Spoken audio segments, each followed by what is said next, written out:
Comenzamos, por favor, Javier.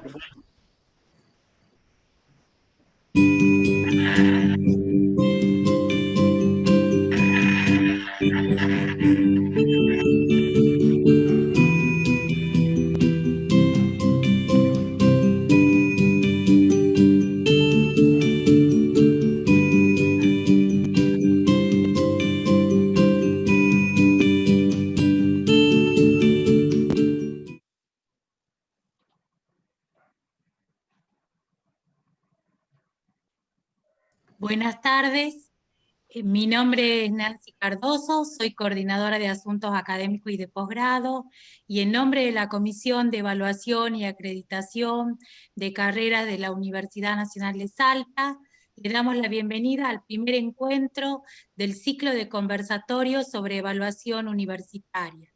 En esta oportunidad nos acompañan autoridades, docentes, personal de apoyo y estudiantes.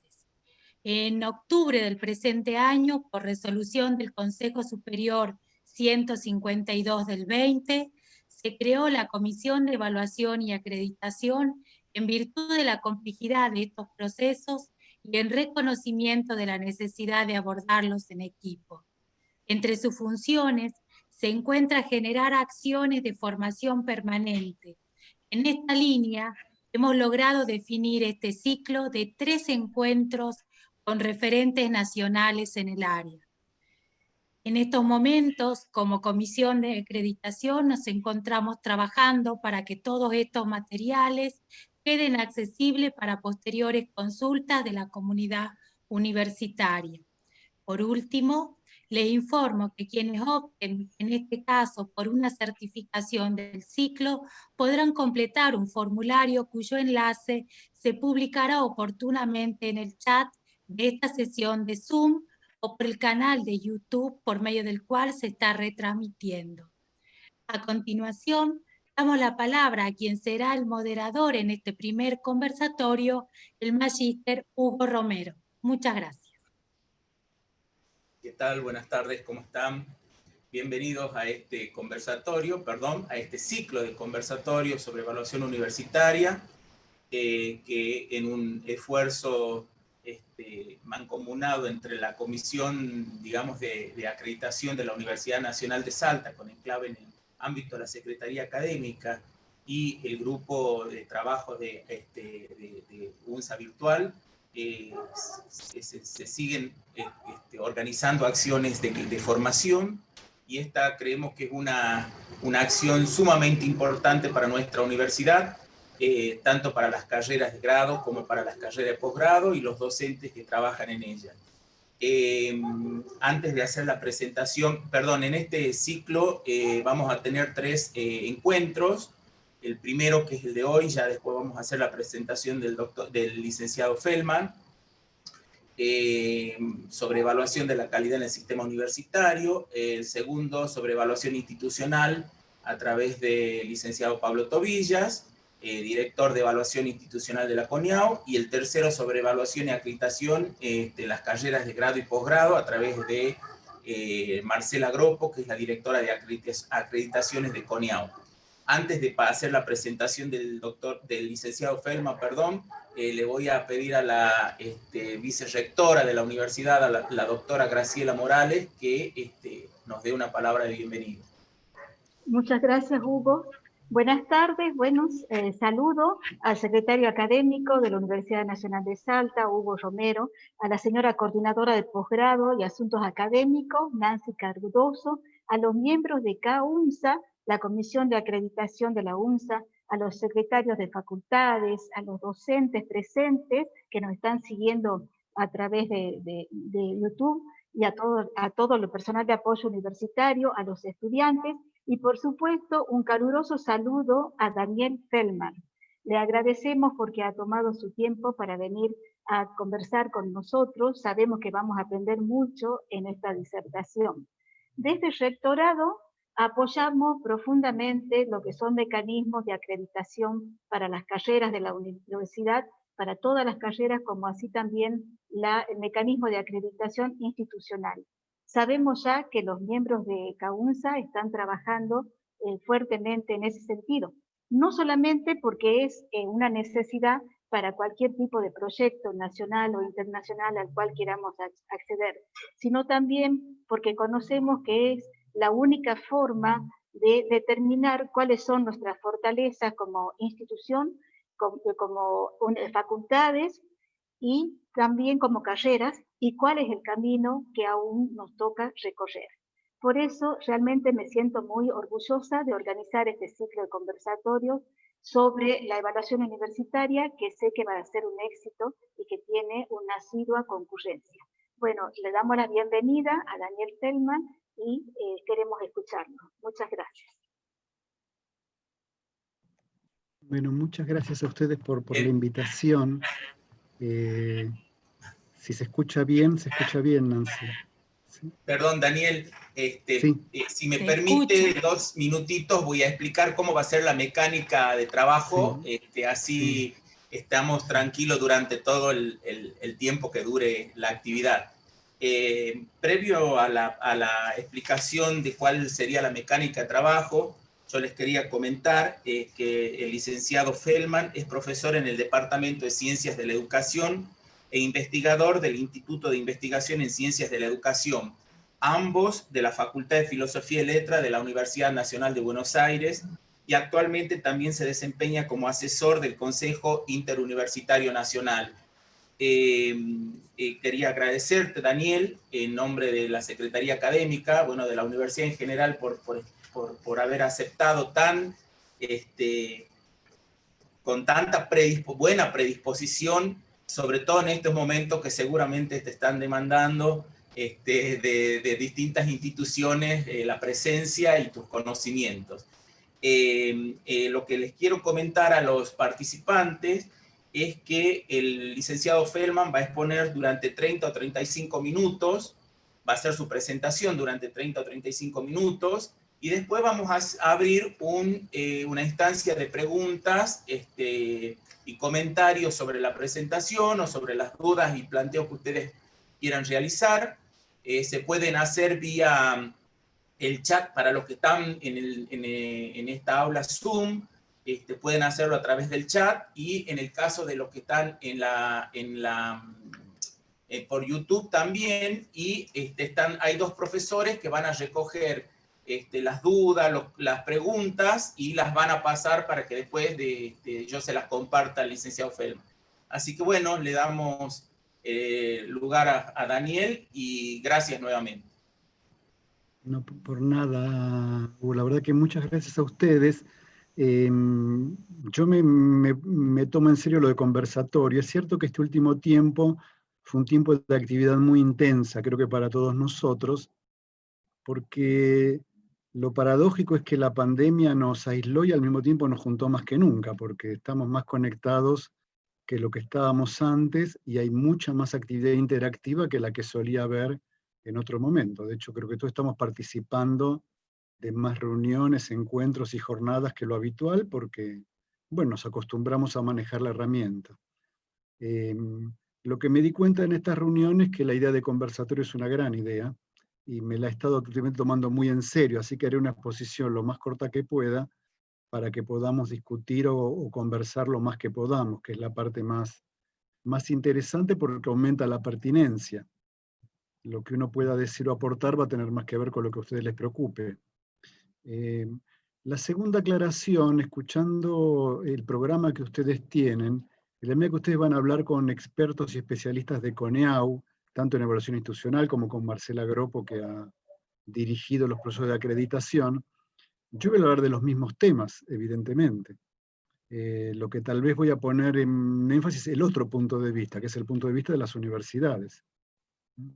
Y sobre todo por mi experiencia de los últimos 7 años, digamos, en el Consejo Interuniversitario Nacional. No es, como sabrán, mi tema específico de investigación, yo trabajo más en temas de didáctica y currículum, y no ha sido el nivel superior mi mayor objeto de atención.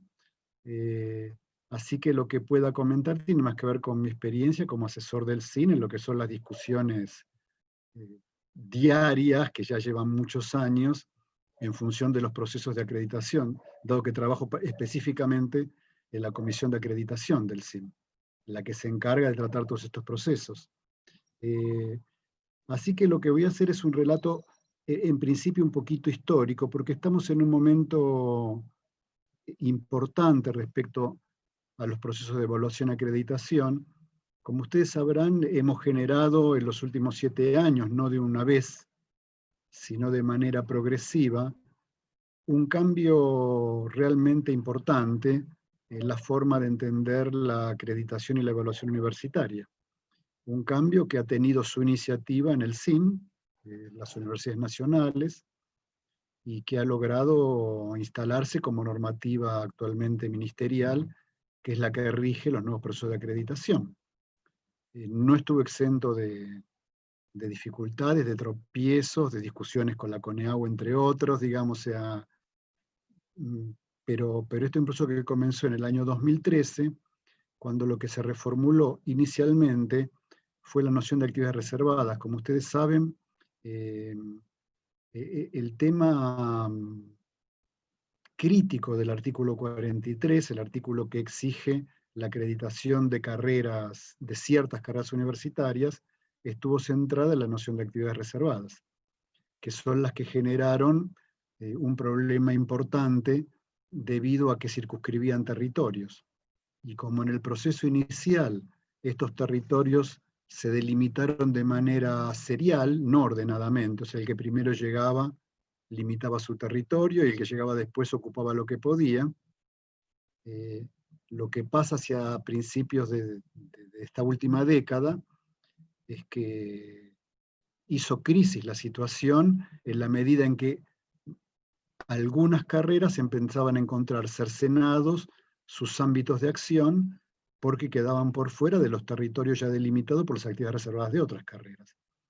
La situación fue tan crítica que hubo que tomar alguna decisión al respecto, y a partir de ahí viene el primer impulso, que es revisar las actividades reservadas, revisar su definición primero, y después revisarlas todas ellas, en un trabajo que llevó varios años, que culminó con una resolución ministerial del año 2018, que tuvimos la mala fortuna de salir en todas las primeras planas de los diarios, no por lo bueno que habíamos hecho, sino por las quejas de las asociaciones profesionales, todas las cuales sentían que habían perdido, porque de 25 actividades reservadas ahora tenían 5. Después yo les explicaré un poco por qué pasaba esto, y fue difícil explicarle que no habían perdido con las 5, sino que habíamos hecho una diferencia más clara entre actividades reservadas y alcances profesionales del título, entendiendo que las actividades reservadas no definen lo que un profesional puede hacer según sea su título, solo definen aquellas actividades que son custodiadas y supervisadas por el Estado, digamos, donde el Estado se arroga tutela, porque son actividades que comprometen en algún modo algún bien público. Y esto es lo que el artículo 43 hizo.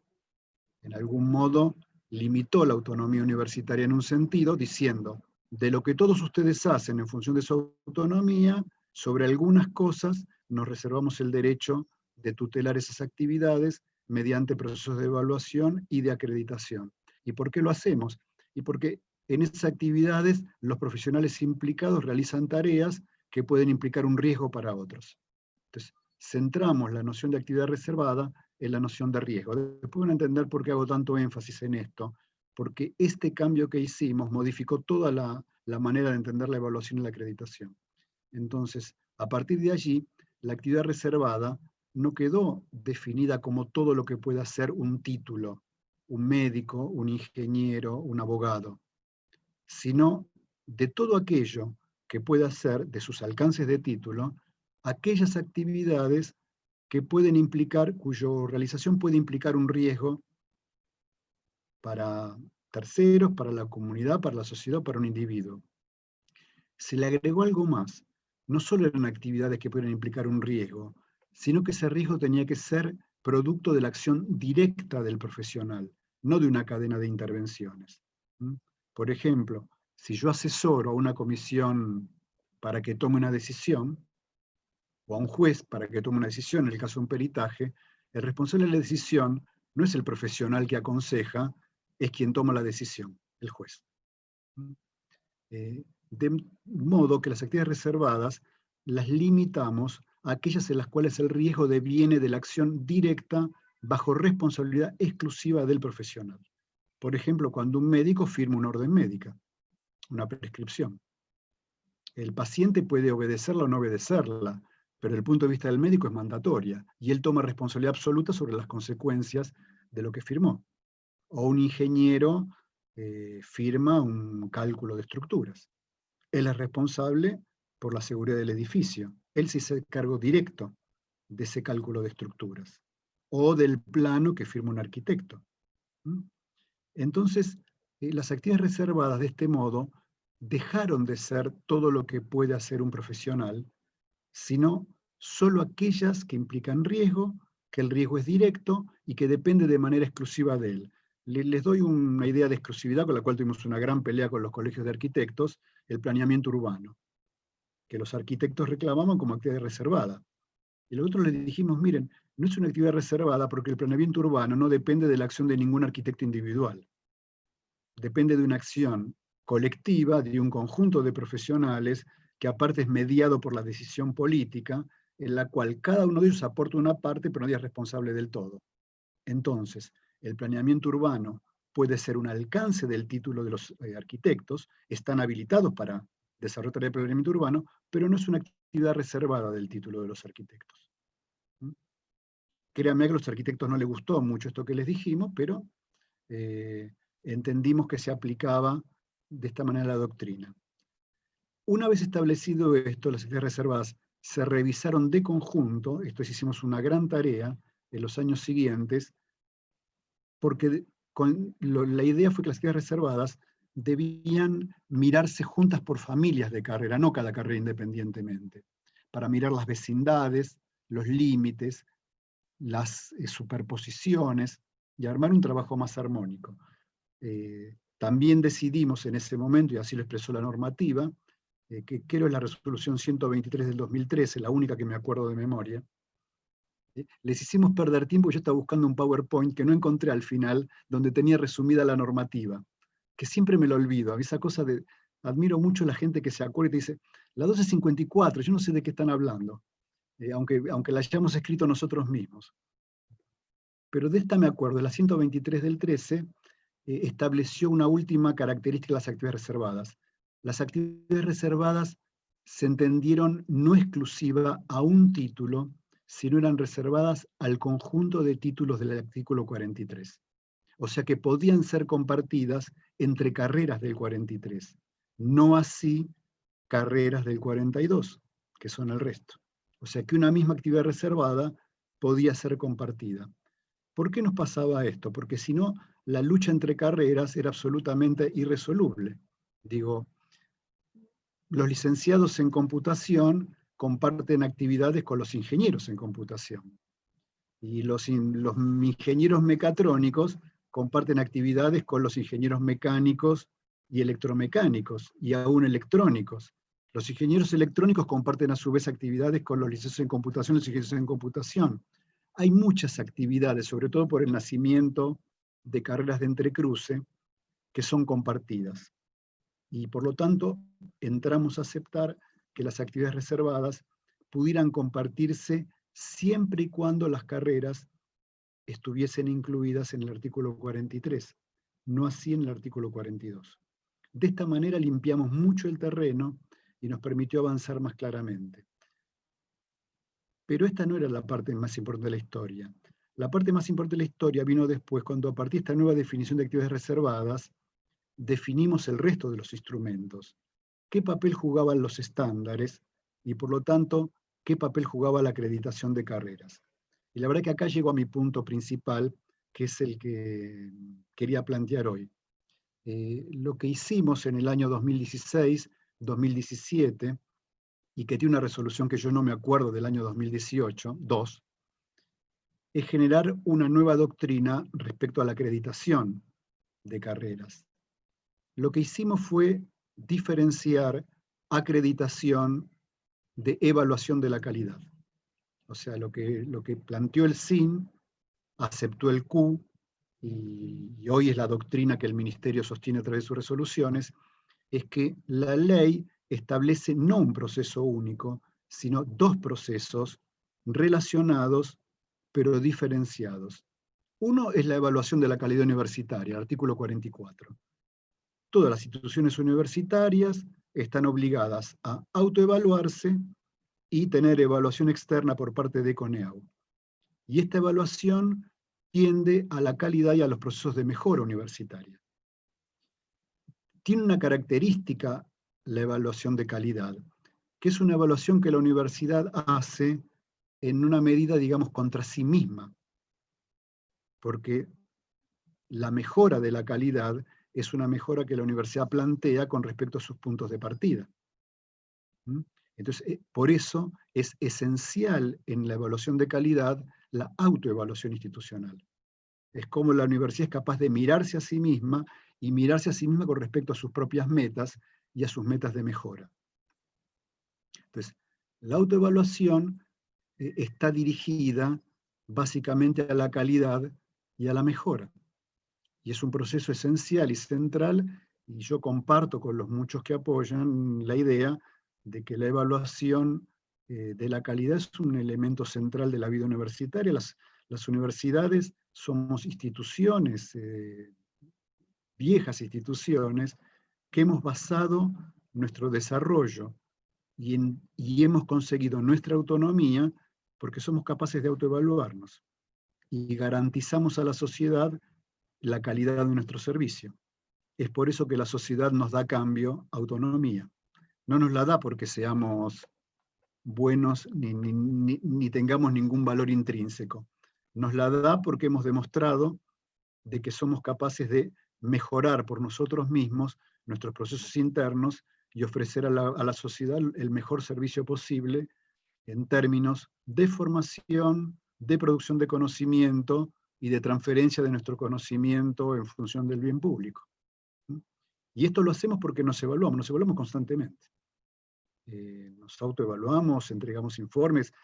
Todos ustedes que son investigadores saben que es una carrera que se basa principalmente en la evaluación, por mucho que no nos guste, pero es a lo que nos sometemos. Como formadores evaluamos permanentemente, digamos, basamos todos nuestros procesos en la evaluación. Yo creo que lo que el artículo 44 hace es darle nivel institucional a la evaluación y relacionar la calidad y la mejora de la calidad con la evaluación. Ahora, la ley también contenía otro artículo, que es el 43, que es el de la acreditación. Y cuando uno lee el artículo, uno se da cuenta que la acreditación, si bien es un proceso emparentado con la evaluación, es otra cosa, porque la acreditación no apunta a la calidad, la acreditación apunta a la garantía. La acreditación lo que tiene que establecer es que una carrera cuyas actividades, cuyos títulos están incluidos en el 43, porque sus actividades son actividades que pueden ser de riesgo para el bien público, cumple con las condiciones mínimas, básicas e indispensables para que esa formación sea idónea. O sea, es una evaluación de garantía, no una evaluación de horizonte, si se entiende la diferencia. De allí, en la medida que hicimos esta separación entre autoevaluación institucional ligada con la calidad y acreditación ligada con la garantía de condiciones básicas, es que los estándares nos cambiaron de características. Los estándares, de esto hablará Marcela, que al principio discutimos mucho con ella este punto, los estándares ya dejan de ser estándares de mejora de la carrera. Son estándares que establecen el piso básico que debe cumplir esa carrera. Para la mejora están los planes de mejora y deben ser evaluados mediante la autoevaluación institucional y la evaluación externa de la institución universitaria. Por otro lado, los estándares no evalúan todo lo de la carrera y su marco, evalúan solo las condiciones de formación de la carrera. Por eso hay cuestiones que hacen a la calidad universitaria que nosotros empezamos a retirar de los estándares por la vía de una nueva resolución que estableció cómo debe ser un estándar, que se llamó estándares de aplicación general, un nombre mal dado que se le puso equivocadamente. Son criterios para elaborar los estándares. Por ejemplo, el bienestar, toda universidad que se precie debería tener un programa de bienestar estudiantil. ¿Sí? Sin embargo, es un indicador de calidad. Sin embargo, el bienestar estudiantil, uno no puede decir que forme parte de las condiciones básicas en la formación de un ingeniero. Puede no haber bienestar estudiantil y uno formar ingenieros competentes de todos modos. ¿Mm? O un sistema de becas. Claro que la universidad debe tener un sistema de becas, pero no hace a la formación en términos de actividades reservadas. Entonces, dividimos en los estándares lo que es específico de la acreditación de otras dimensiones que tienen que quedar en la evaluación institucional. ¿Mm? Ahora, desde ya que una carrera para acreditarse debe estar en una universidad evaluada. Esta es la condición. Ahí es donde se liga una con la otra. De este modo, la acreditación se convirtió en un proceso, no sabemos si más simple, pero más preciso, con estándares más precisos, que están específicamente dirigidas a la garantía mínima de condiciones que tiene que ofrecer una carrera. Y empezamos a plantear que los estándares no plantean el horizonte de mejora, porque no plantea dónde queremos llegar, plantea dónde estamos ahora para garantizar la idoneidad de la formación. Porque si esas condiciones no las tenemos, quiere decir que ese título no lo podemos ofrecer. ¿Mm? En todo caso, cuando el piso de mejora por vía de las acciones universitarias se eleve, también plantearemos un cambio de los estándares. ¿Mm? Pero mientras no hemos procurado que los estándares tienen que ser realistas y acordes con lo que las universidades y las carreras están ofreciendo. Este fue el gran cambio de los últimos años. Ya estamos, si ustedes habrán participado por carreras, en lo que llamamos estándares de segunda generación, en los cuales se han aprobado los de varias familias de carrera, todos los de ingenierías, todavía no tienen resolución ministerial, pero ya están aprobados por el Q, farmacia, bioquímica, geología, agronomía, en toda una nueva generación de estándares que trabajan con este criterio, diferenciándose de la autoevaluación y la evaluación de calidad, que es la que está sí dirigida a la mejora. Entre otras cosas porque la mejora también tiene que tener requisitos y recursos. En la década anterior, buena parte de los estándares, que eran estándares muy complejos y de muy difícil cumplimiento, porque estaban asociados con la calidad y no con la garantía, pudieron pasar porque al mismo tiempo hubo suficiente financiamiento como para los planes de mejora.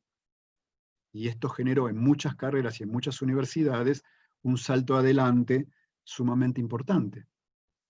En este momento tales condiciones no existen, con los cuales creo que hay que ser muy cuidadoso con las cotas de mejora que nos queremos proponer, en la medida que saber si contamos con las condiciones adecuadas como para poder hacerlo.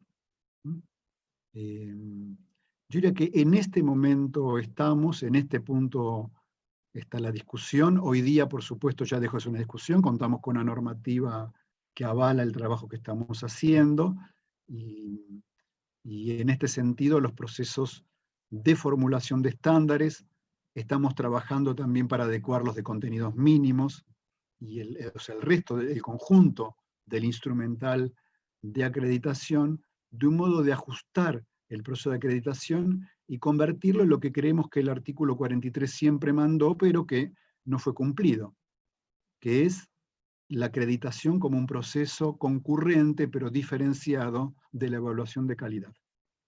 Tal en la práctica de los últimos 20 años, esos dos criterios se habían quedado confundidos. A mi juicio, a veces la práctica de CONEAU no ayudó demasiado a esto, aunque también hay que reconocer que es cierto que CONEAU trabajaba con los estándares que le presentábamos a las universidades. Y si los estándares eran estándares que estaban muy arriba, o sea, la tablilla estaba muy arriba, CONEAU iba a evaluar en función de esos estándares. También hemos hecho un intento, no sabemos si del todo logrado, eso lo veremos en las acreditaciones que van a comenzar a partir de ahora con los nuevos estándares de segunda generación. ¿Qué va a suceder con esto? Establecer de otro modo la relación entre las universidades y el organismo evaluador. Como ustedes saben, la ley estableció como dos actores principales: las universidades a través del CU, del Consejo de Universidades por un lado, y la CONEAU por el otro. CONEAU es el organismo evaluador, pero es un organismo de aplicación. No define los criterios de evaluación. Se supone que las universidades definimos los criterios de evaluación por la vía de estándares. Yo digo estándares para hablar de todos los instrumentos. Estándares propiamente dicho, contenidos mínimos, intensidad de la formación práctica, actividades reservadas, todo el paquete que elaboramos. Entonces, nosotros elaboramos los criterios, o sea, nosotros le ponemos el nudo a la soga con la cual CONEAU nos apretará, digamos. Depende de nosotros de cuán fuerte nos aprieten. En algunos casos ajustamos demasiado el nudo y después nos quejamos mucho. Pero la verdad que la soga la habíamos armado nosotros mismos. Estamos intentando que eso cambie, por eso la nueva doctrina. Y CONEAU es un organismo de aplicación. Lo que es cierto es que todo proceso de evaluación, los que tengan experiencia en evaluación, sabrán que entre los criterios y la evaluación hay un paso intermedio, que son los indicadores. Y el que controla los indicadores, controla la evaluación. Y claro, los indicadores lo controla CONEAU, no nosotros. Y ahí se abre un espacio complejo, que siempre va a ser un espacio gris y lábil, entre lo que definamos como criterio por la vía de los estándares de las universidades y lo que termine siendo finalmente la pauta de evaluación que traigan los pares evaluadores y los técnicos del CONEAU. Por eso los nuevos estándares, habrán visto los que tuvieron alguna oportunidad, hemos procurado que esos estándares coloquen más en la universidad que es evaluada que en el evaluador la carga de la prueba. O sea, que sea menos el evaluador el que diga cuál es el indicador y que seamos más nosotros lo que los digamos por la vía de justificar, mostrar o demostrar, de acuerdo a nuestro propio plan de desarrollo, cómo se satisface el criterio. Y van a ver que los nuevos estándares tienen muchos más enunciados de este tipo. Por ejemplo, el criterio no dice el cuerpo docente es suficiente de acuerdo a los requerimientos del plan de estudio. Porque esa idea de suficiencia, ¿quién establece cuándo es suficiente? La redacción que estamos utilizando hasta ahora, en este momento, es: la carrera demuestra que, de acuerdo con, por ejemplo, su plan organizacional, su distribución de horarios, sus recursos de espacio y su plan de desarrollo, el cuerpo docente es suficiente. O sea, lo que estamos diciendo no es el par evaluador o los técnicos de CONEAU lo que nos dicen el criterio de suficiencia. Nosotros tenemos que demostrar cómo es suficiente en función de los criterios que hemos utilizado para planificar nuestra tarea. En ese sentido, el evaluador, más que pedirnos unos datos, tendrá que leer un informe que le presentamos. ¿Es trabajo? Sí, es trabajo. Pero protege, de alguna manera, nuestra propia tarea y tiende a cerrar el espacio ese siempre gris en toda evaluación entre el criterio, que es patrimonio nuestro, y el indicador que lo elabora el técnico de CONEAU. Estamos tratando en el sentido de cerrar un poco la brecha que se fue agrandando con el tiempo, que muchas universidades o carreras sintieron en el momento de la evaluación, en la cual sentían que lo que se les pedía no era acorde con lo que se podía ofrecer, o que podía haber cierto margen de arbitrariedad. En todo proceso de evaluación hay un margen de arbitrariedad, el tema es imposible eliminarlo, el tema es reducirlo. Y una manera de reducirlo, pensamos, es con una mayor distribución de los poderes sobre la evaluación. Pensamos que esta manera de generar los estándares apunta en ese sentido. ¿Qué pasará en los procesos reales? No lo sabemos. ¿Por qué no lo sabemos? Porque recién están aprobándose los estándares de segunda generación. Ahora van a empezar las evaluaciones con estos nuevos estándares. ¿Cómo CONEAU lo tomará, los leerá?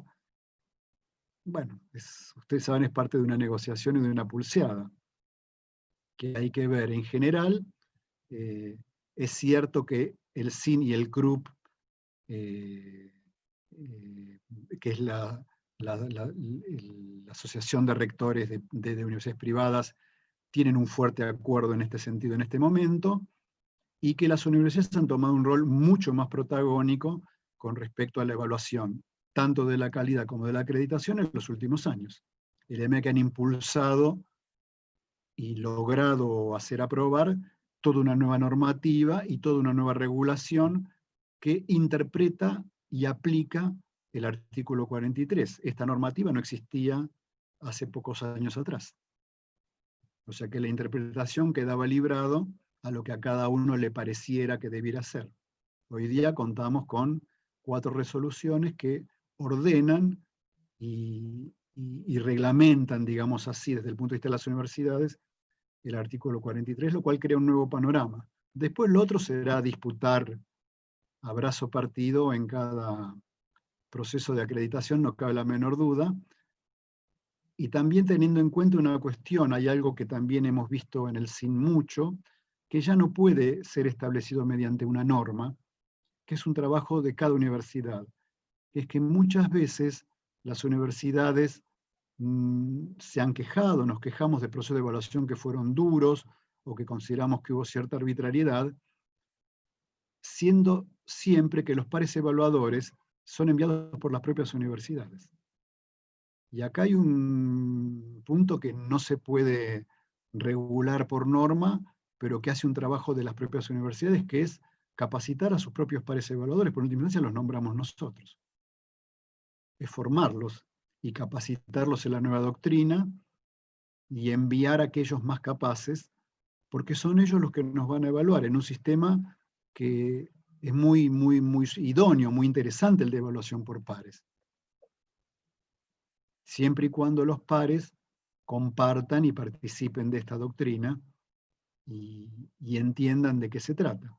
Pero ahí hay un trabajo que en el cual nadie puede reemplazar a lo que haga cada universidad y a los pares que cada universidad designe y envíe para realizar las tareas de evaluación.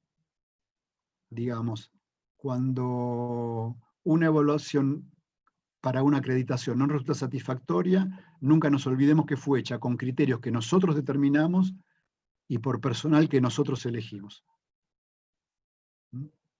O sea que tenemos que cuidar esas dos cosas, y esta es una parte en la cual todavía el CIN se debe, ya lo hablamos muchas veces y nunca lo hicimos, armar procesos de capacitación de los evaluadores, nosotros, porque si no, quienes capacitan a los evaluadores son los técnicos de CONEAU.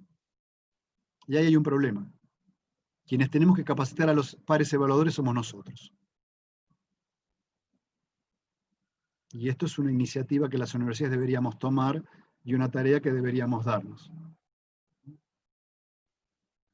Yo no iría mucho más, porque aparte creo que ya pasaron los 30 minutos, y mejor abramos lugar a la discusión, al comentario, lo que ustedes crean importante. Gracias, Daniel. Muy interesante la presentación. Creo que a todos los que estamos participando de este conversatorio, estas disquisiciones, si se quiere, estas precisiones y estas diferencias que se establecen entre evaluación y acreditación son muy interesantes, sobre todo para universidades como la nuestra, que todavía no ha adoptado, no adoptó la evaluación institucional como un proceso sistemático permanente, ¿no? Nosotros tenemos recién una evaluación institucional, y bueno, ahora estamos intentando presentar un nuevo proyecto de evaluación institucional en estos días, para ver, bueno, hacer una mirada interna, una autoevaluación, e intentar bueno, analizar qué es lo que nos sucede como institución, ¿no? Sin que esto esté, si bien está relacionado, pero no está absolutamente condicionado por los procesos de acreditación, tal como lo habías planteado y como yo entiendo que lo has planteado, que son dos procesos relacionados pero diferentes. Así que es muy interesante esta presentación y bueno, vamos a ver qué consultas o preguntas están, si alguien tiene una pregunta o un planteo para hacer. Yo hasta ahora acá en el chat no veo ninguna. Nancy, si querés preguntar, Sí. decir algo hasta que ingrese Sí. alguna, porque creo que vos como coordinadora de la comisión tenés muchas cosas para preguntar. Bueno, con Daniel, que está en la comisión de acreditación, y hay una pregunta recurrente que es ¿cómo está el proceso de los profesorados, Daniel? Los profesorados de matemática, de química, de biología, están hace un tiempo tratando de acordar estándares, y bueno, la pregunta de quienes conforman las comisiones, los departamentos y demás de esas carreras es ¿cuándo estarán? A ver si vos nos podés contar un poquito cómo va ese proceso. No, es muy específico. Es un proceso complicado porque los profesorados son una carrera complicada. Ingresó al 43 allá hace muchos años por un camino un poco lateral, digamos así. Creo que nunca estuvo en mente de nadie incluir los profesorados en los marcos del artículo 43. En ese momento, y fue tal vez hace casi 10 años o una cosa así, fue hace largo tiempo, el tema se desató por un motivo más político que de otras razones, que fue la creación del Infod y la posibilidad de la aparición de una acreditadora de formación docente, algo que se acaba de concretar el anteaño pasado, donde se creó un organismo evaluador y acreditador de la educación superior. Pero años atrás, cuando esto estaba todavía en proyecto, aunque no desarrollado, los profesores universitarios dijeron que preferían toda la vida ser evaluados por CONEAU y no entrar bajo las normas del resto de la educación superior no universitaria. Entonces, fue un ingreso extraño, porque fue un ingreso de un conjunto de carreras para el cual todavía no sabíamos cuáles eran las actividades de riesgo, a la inversa. Digamos, se supone que una carrera ingresa porque uno evalúa que las actividades que cumplen los profesionales son de riesgo. Los profesores fue al revés. Primero los metemos adentro y después vemos qué actividades pueden tener de riesgo. Bueno, en ese momento se hizo un trabajo, se elaboraron un conjunto de estándares, y eso quedó en buena medida parado, aunque tuvo reediciones a lo largo de los años. Otra cosa porque CONEAU nunca mostró interés en tratar los profesorados. Bueno, y la cuestión volvió a revitalizarse 2 años atrás, entre otras cosas por la aparición de esta acreditadora nacional para la educación superior no universitaria. Aunque queda claro que esa acreditadora no debería ocuparse de carreras universitarias, se decidió retomar la tarea lo antes posible. Y ahí lo que nos encontramos con que los estándares de los profesorados correspondían a un formato muy anterior, correspondían a un formato viejo, tal como habían sido elaborados, bueno, pues fueron elaborados años antes. Y propusimos una revisión, Nancy, que es la que vos asististe y a la que viste. En ese proceso de revisión, la Comisión de Acreditación hizo una propuesta, las asociaciones, ahora estoy olvidado de los nombres, tengo la gente de medicina en la cabeza y me saca los nombres de la Asociación de Carreras de Humanidades y de Exactas, el CUSEN, y me olvidé la otra, bueno, no sé si la pronunciación así. ANFE CUSEN, sí. Estaba pensando en la FACIMERA, que son los médicos, y no me venía ANFE a la cabeza. Presentaron, el caso de CUSEN, presentó un conjunto de objeciones para tratar, presentó su documento por escrito. ANFE nunca lo hizo, aunque sí, tuvimos algunas reuniones con ellos donde plantearon estas objeciones. De modo, nos hemos reunido con ellos hace un par de meses, volvimos a pedirles que presenten por escrito para poder procesar en la comisión y hacer una nueva propuesta, pero todavía no hemos recibido eso. Así que en realidad estamos un poco a la espera de poder recibir la respuesta de las asociaciones para poder continuar con la tarea, asumiendo que creemos que preferirían continuar las juntas. Es cierto que estamos frenando el tratamiento de las de CUSEN, que sí presentó su material, y donde había un conjunto de cosas que yo creo que la comisión podía discutir y con el cual podría acordar. Pero nos dimos un compás de espera para no tratar una. Ahora, si pasa un tiempo, bueno, avanzaremos con una y esperaremos a que la otra nos responda. Los profesorados son un tema muy complejo, y ustedes lo saben, porque a diferencia de las demás carreras, en los profesorados hay una fuerte, no diría tensión, pero una fuerte, un campo difícil de lograr, que es la diferencia entre aquellos disciplinares y los que participan de la formación pedagógica. Lo cual pone que la discusión dentro de los profesorados sea más compleja y tensa que en otras carreras, porque hay que poner de acuerdo a partes que no necesariamente tienen la misma perspectiva sobre la formación docente.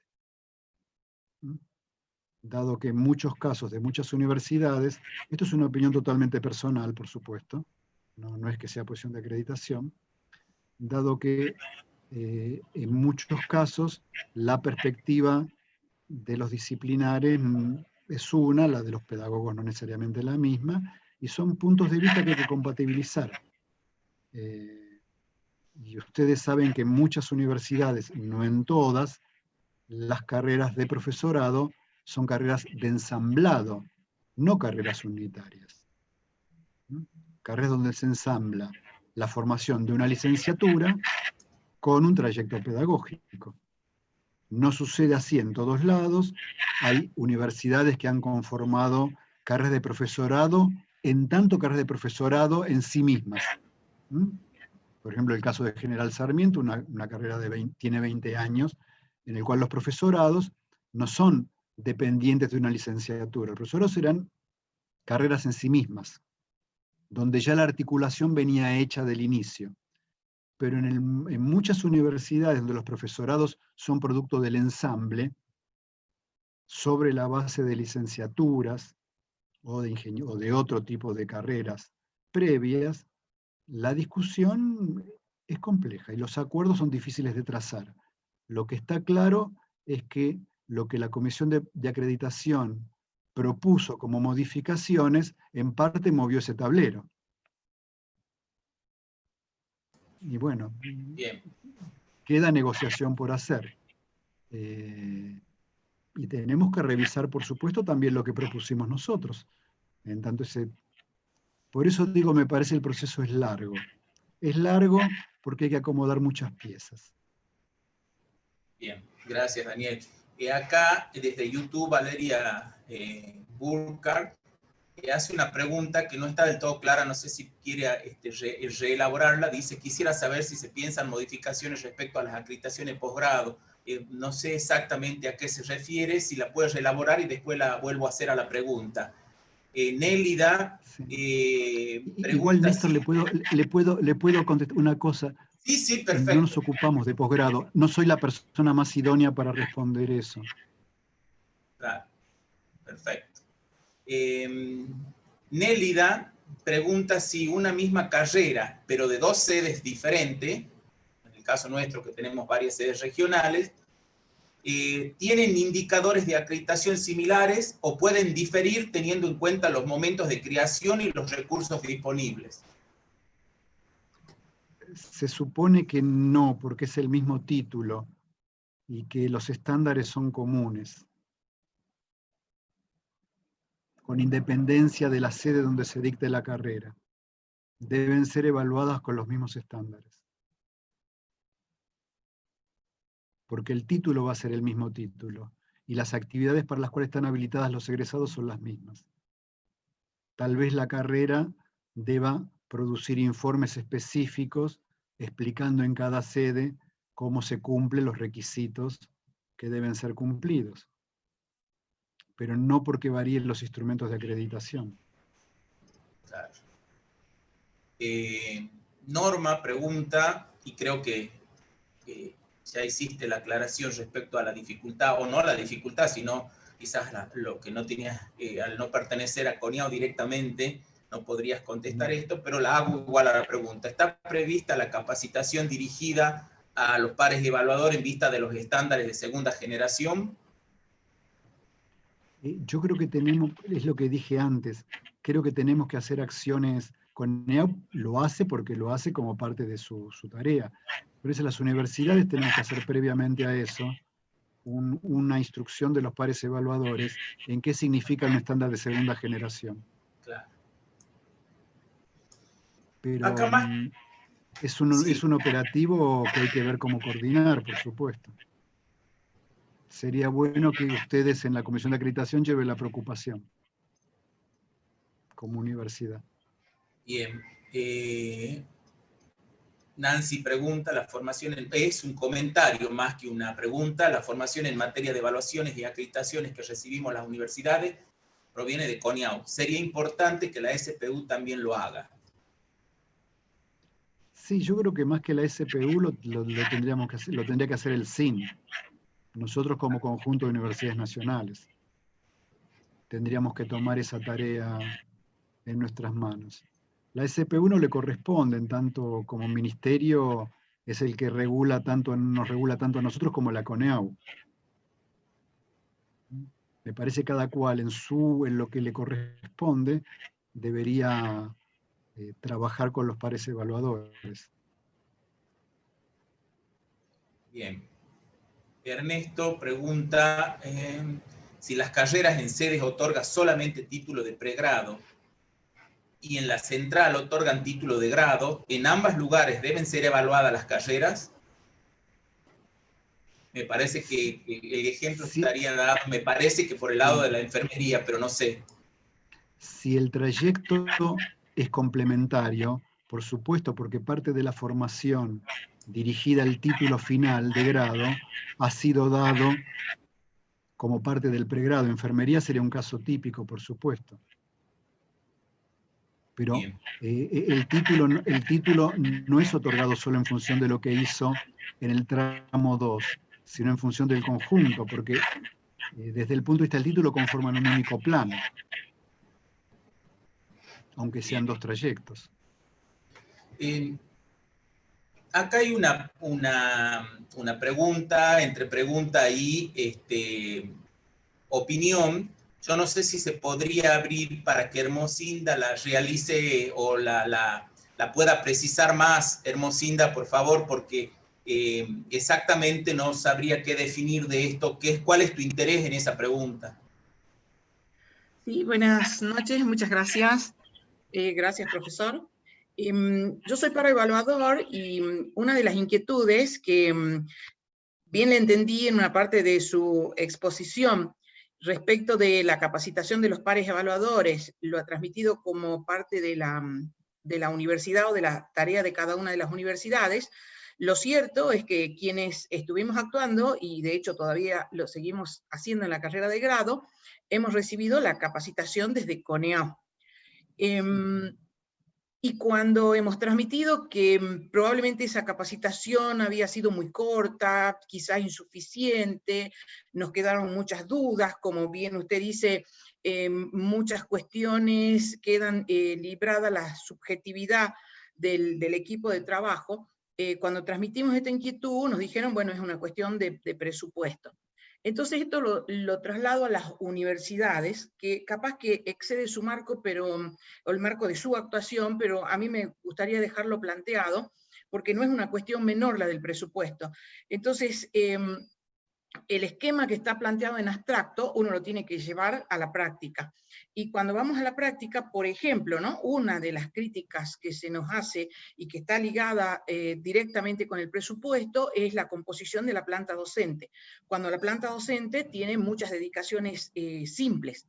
Lo cierto es que a mí me parece que si la tarea se lleva adelante, porque muchas veces el profesor tiene dedicación simple, pero lleva adelante su tarea, a mí me parecería que podría considerarse, al menos en estas etapas de dificultad en la que nos encontramos desde hace unos años, que eso es válido. Sin embargo, se dice que si la planta docente tiene muchas dedicaciones simples, es como que se considera no adecuado para el dictado. Esa es una crítica generalizada. Y por lo tanto, también va atada con otra dificultad que de manera generalizada hemos presentado las facultades de ciencias económicas, cuál es la de la investigación y la de la extensión.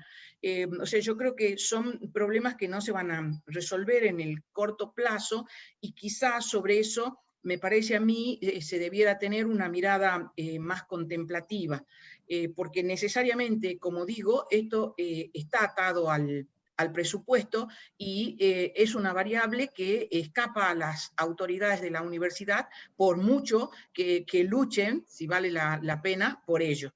No sé cuál es su opinión al respecto, o si excede el marco de su actuación. No, con respecto al tema que usted plantea, que es un tema muy claro, por ejemplo, el tipo de dedicaciones docentes, etcétera, etcétera. Es decir, las dedicaciones docentes, primero, no dependen de la carrera exclusivamente. Acá se está acreditando una carrera por decisiones que en realidad dependen de la universidad y no de la propia carrera, que no tiene una decisión de qué tipo de dedicaciones tiene, dado que no maneja su presupuesto en general.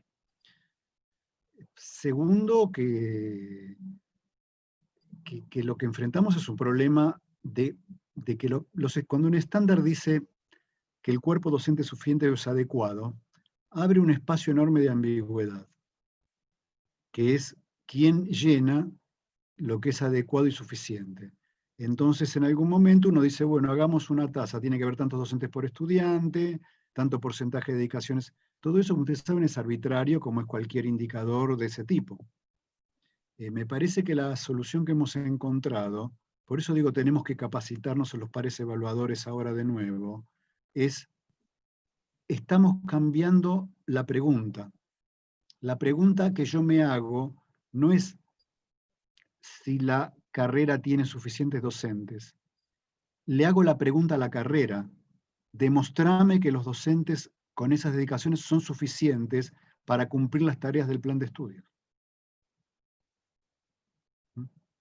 Entonces, ahí la carrera tiene que usar un conjunto, tiene que elaborar sus indicadores y establecer el conjunto de criterios y variables que tuvo en cuenta. Porque yo puedo tener muchos docentes con simple, pocos con exclusiva. Es cierto que una carrera que no tenga, que tenga todos sus profesores con dedicación simple puede ser un problema por otras tareas que no tienen que ver con la docencia, que tienen que ver con la investigación u otro tipo de actividades necesarias. Pero bueno, eso va también en las restricciones presupuestarias que tenemos. Pero me parece que esto hay que verlo en términos de la propia carrera. Desde ya que uno puede justificar, y los padres y CONEO considerar que la justificación no es suficiente, y que tal vez esa universidad, digo, yo lo que no quiero decir es que toda carrera que esté abierta cumpla las condiciones mínimas. Esto está claro, para algo estamos evaluando y acreditando. Y todos tenemos que aceptar que la evaluación y la acreditación implica que estamos ofreciendo las condiciones, y no las estamos ofreciendo, tenemos que mejorarlas. Esto está claro, porque lo que está puesto en riesgo es un bien público. Con respecto al tema de la investigación, afecta distinto a las distintas carreras. En salud no es un gran problema, son carreras que por su tradición histórica cumplen muy fácilmente con los parámetros de investigación. En económicas es un problema mayor, o en otras carreras que se van incorporando. Ahí hemos propuesto también redacciones. Primero, lo que queremos evitar a toda costa es que la evaluación se convierta en una división, ¿sí? A ver, ¿cuántos investigadores tengo en la planta? No queremos que sea un tema de aritmética, porque con los temas de aritmética el arbitrio es muy grande y es muy complicado. Entonces lo que estamos tratando es de ver cómo uno puede evaluar el trabajo de investigación con relación a las políticas que la carrera tiene para promover la investigación. Y al modo en que logra, no en cuántos papers publicó la carrera en los últimos 2 años. Pero para eso hay otros formatos de evaluación. ¿Sí? Y aparte, porque no nos interesa evaluar la investigación en sí misma, sino en cuanto a la investigación tiene algún impacto en la formación. Lo otro es evaluación de la calidad universitaria. Pues, ahí también hemos buscado formular los criterios de un modo más amplio e inclusive que plantee investigación y o extensión. Porque obviamente hay carreras extensionistas y hay carreras más de investigación. Y lo que queremos remarcar es que la producción de conocimiento universitario no se centra solo en la investigación. Las universidades producimos conocimiento de muchas maneras, inclusive en las tareas de formación. Hay una tendencia internacional en este sentido, en el último par de décadas, que cuestiona el hecho de la evaluación universitaria solo por los resultados de papers, sobre todo de investigación, diciendo que hay que evaluar todas las formas en las cuales los miembros de las comunidades universitarias producimos conocimiento, muchos en las tareas de formación. Producimos conocimiento y conocimiento publicable incluso. Digo, en forma de... Digo, producto de la pandemia, este año, yo como los teóricos de didáctica, que es mi materia en la universidad, me parecía un poco complejo hacerlos vía Zoom, aparte en abril todavía no dominábamos con tanta idoneidad el sistema, escribí todas las clases, escribí. Quedaron escritas, quedaron bien, quedó un libro. Es producción intelectual. Más aún, algún día me sentaré en el verano, lo pondré en valor y lo publicaré. ¿Es producto de la investigación? Solo en parte. Es producto de mi proceso de reflexión y organización como profesor universitario sobre el campo de la didáctica. Y yo creo que es trabajo intelectual que debe ser. Entonces, me parece que hay que buscar, igual esto no entra a los estándares, pero hemos tratado también que los estándares revaloricen, por ejemplo, el extensionismo, el trabajo de extensión, junto al trabajo de investigación. Me parece que si miran ese documento que se llama Estándares de Aplicación General, ahí les va a quedar más claro estos giros, estos cambios. Por supuesto que los pares evaluadores tendrían que conocerlo muy bien, en eso yo digo que tenemos que capacitar a nuestros pares evaluadores, que manejen muy bien la nueva doctrina, para cuando un técnico de Canoval le diga acá dividimos tal por tal, uno le puede decir no, mira, ya no es así. La doctrina dice otra cosa. Ya no nos ponemos a dividir número de alumnos por docente. No es esto lo que indica la nueva doctrina de estándares, ni lo que dicen los estándares. Perfecto. Yo creo que en eso nos tenemos que capacitar. Gracias, lo otro sí lo tiene que hacer CONEAU, por supuesto, es su tarea. Ah, claro. Creo que eso va relacionado también a un comentario de Nancy, que ya lo había planteado anteriormente, en parte estaba contestado, digamos, esa pregunta, o esa afirmación, que sería importante que también la SPU realice capacitaciones, además de las capacitaciones que provienen de CONEAU para las acreditaciones. Y deslicia pregunta si ella dice que los pares evaluadores son seleccionados por CONEAU en base a una invitación que pone especial énfasis en la categoría de investigación. ¿Qué acciones sugiere que debieran hacer las instituciones universitarias para proponer pares evaluadores? A ver, CONEAU selecciona de un banco de pares evaluadores, pero no es CONEAU el que los eligió. El banco fue a propuesta de las propias universidades.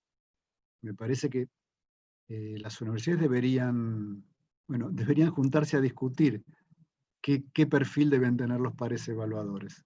Me parece que es momento de volver a discutirlo, ¿no? No sería yo quien deba dar la respuesta en ese sentido. Pero está claro que el banco de pares evaluadores lo alimentan las propias universidades. Claro que CONEAU después selecciona dentro del banco de pares evaluadores. Me parece que la categoría de investigación debería ser un elemento importante, pero debería haber otros criterios. Una es la capacidad de trabajar y de ponderar reflexivamente el carácter de una carrera.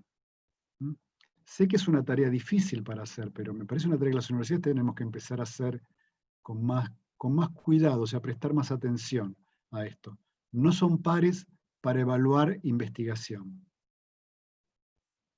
Son pares para evaluar carreras. No es lo mismo que seleccionar un banco de evaluadores para un comité editorial, para proyectos de investigación o para otorgar becas de investigación. Es para evaluar carreras y proyectos de carreras. Perfecto. Acá hay dos preguntas que apuntan a la misma cuestión, que tiene que ver con los estándares de segunda generación.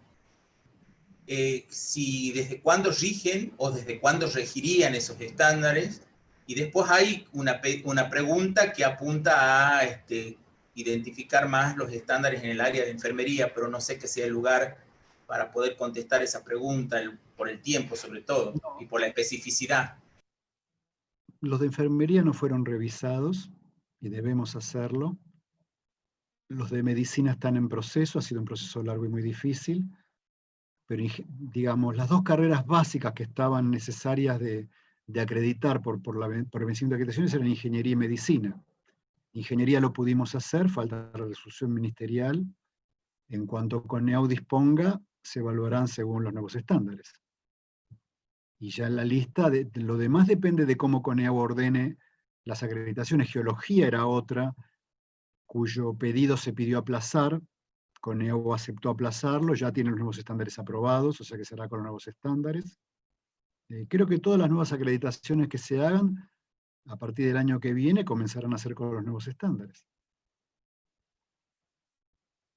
Bien, acá hay una última pregunta, bastante relacionada, creo que a lo que planteaba Hermosina, que está relacionada a la dedicación docente.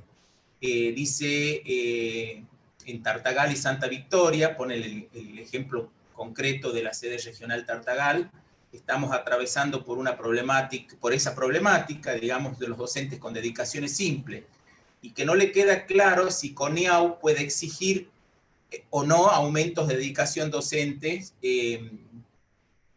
y si la SPU brinda los recursos necesarios para poder hacer ese incremento de planta. Eso debo reconocer que se me escapa. CONEAU no puede exigir aumento de dedicación docente, lo que CONEAU puede decir que la planta docente no es adecuada para los requisitos del plan de estudios. Eso sí lo puede decir. A partir de ahí la universidad tendrá que ver cómo fortalecer esa planta docente.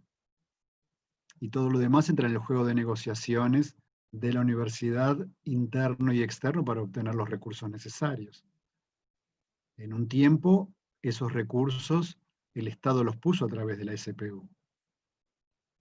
Ahora son tiempos más difíciles. Y acá hay una pregunta de Liliana Hurtado, dice si se podría profundizar un poco más en la importancia de que sea el SIM el encargado de la formación de pares evaluadores, y no como se está haciendo ahora por parte de CONEAU, con criterios técnicos. Son dos procesos diferentes. CONEAU, por supuesto, tiene que realizar la capacitación de los pares evaluadores en función de las pautas de evaluación técnicas que ella haya determinado, porque eso sí es responsabilidad de CONEAU. CONEAU es el organismo evaluador, entonces el dispositivo técnico le corresponde a ellos. Yo creo que lo que el SIN debemos hacer, lo venimos planteando hace mucho, y tal vez no necesito las discusiones, en Comisión de Acreditación se discutió mucho, era que las propias universidades generemos un dispositivo para que cuando vayan a la capacitación de CONEAU, nuestros pares evaluadores hayan sido, no sé si capacitados, formados en lo que es la nueva doctrina y lo que implican los nuevos criterios de evaluación que hemos elaborado y que hemos hecho aprobar y que rigen ahora el proceso. Esto que yo les estuve tratando de comentar hoy. Y que conozcan muy bien los estándares, inclusive que los estudien, y que vean muy bien incluso los alcances del estándar y los límites que ponen al trabajo técnico de CONEAU. Eso es lo que tenemos que hacer. Por supuesto hay que montar dispositivos y por supuesto, en general, siempre hay más deseo que tiempo y que posibilidades. Y tal vez nos alcance la evaluación, la acreditación de ingeniería y estemos corriendo de atrás y los preevaluadores vayan y no hayamos discutido con ellos. Pero es un proyecto que hay que intentarlo, qué sé yo, dependerá de la voluntad de todos, de poder hacerlo. Acá hay un comentario de Adriana que dice que los planes de mejoras que se presenten se debe decidir cómo aumentar las dedicaciones, o sea, el compromiso que se debe asumir, supongo que como universidad está planteando, ¿no? La verdad que no soy un experto en planes de mejora, eso ustedes lo conocen mejor que yo, porque las han gestionado. Bien. Y bueno, no hay más preguntas, hay algunos agradecimientos. Es un placer escuchar al profesor Daniel Feldman, impecable. Nancy acaba de compartir la resolución 1051 del 19, que son los estándares de calidad, perdón, los estándares de carreras de grado. Así que bueno, lo pueden descargar de ahí los que están participando del aula Zoom. No sé si por YouTube eso se puede compartir, pero bueno. Una pregunta a Nancy. ¿Son los que se llaman estándares de aplicación general? Sí, son la resolución de abril del 19. Bueno, ahí queda claro de una manera operativa expresada lo que yo planteé hoy. Ahí se ven aparte tienen algunos ejemplos incluso. No son los estándares, son los criterios. Ahí fue un problema que alguien en el Q le puso ese título desgraciado que confunde. Se debió haber llamado criterios para la elaboración de estándares de segunda generación. Así se debió haber llamado el documento. Pero bueno, ya pasó, ya está. Bien, acá es una buena lectura. Siguen los agradecimientos, muy bueno, excelente la exposición. Elvira Angélica Astorga dice que el profesor la exposición le brinda mucha tranquilidad. Específicamente no sé a qué se refiere, pero que le da mucha tranquilidad. Nos va a hacer falta. Sí, sí, Elvira. Decía sinceramente que es tan claro en la exposición, tan tranquilo, tan pausado, que realmente es un gusto escucharlo. Es un gusto escucharlo hablar y como que te va esclareciendo cada cosa que te va explicando. ¿Sí? Realmente. Gracias, Angélica. Igual, miren, las próximas dos viene gente de CONEAU.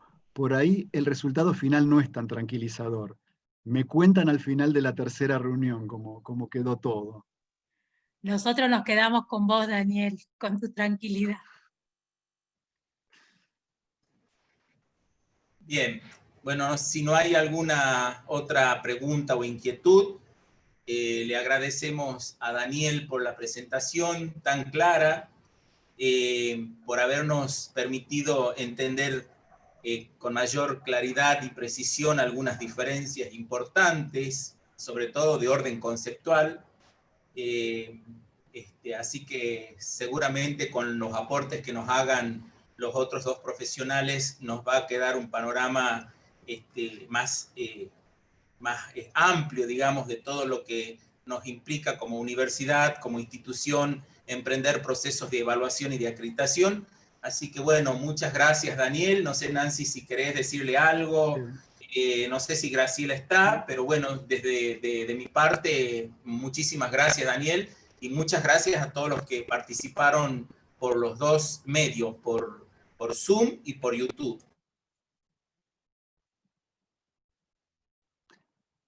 No, Nancy, lo único que quería pedirte, en el documento debe estar como antecedente, les vendría bien leer, como antecedente ese documento que Nancy subió, hay un documento de doctrina, un documento no operativo, que yo no sé qué resolución es, que debe estar mencionado como antecedente.